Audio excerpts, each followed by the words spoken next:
No, sa may Amlan, Negros Oriental. So today ang scheduled area na to is Amlan, Tambuhangin and Mag-abo paghapon. So nihunong may kadali no kay kuan kanang gaulan.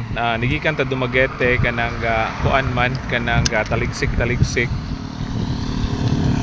Kadaligsik-taligsik pero pagabot na to diri sa kuan no, ni stop na to sa Dumaguete pero diri kay ni kusog man ulan. So ni kuan ta kanang ni hunong tano para mag tao-tao raincoat no kadali. Okay? So kita taon niya dito no sa may Tambuhangin.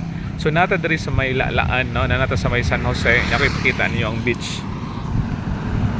Nawan niyo ang beach. Okay. Ang dagat no. Okay, so medyo dili na kay traffic karon. So naghunong tan hopefully sa unahan no, dili lang kusog ang ulan sa unahan ra. So ulan-ulan gyud karon. Okay? So hopefully taligsik lang sa dito. Okay, kay usahay no mas kuan kanang nice ra gyud kung magbiyahe no kuan dili lang magulan kay mabasa ta. Okay? So kita ta dito niya no. Amping ang tanan. God bless everyone.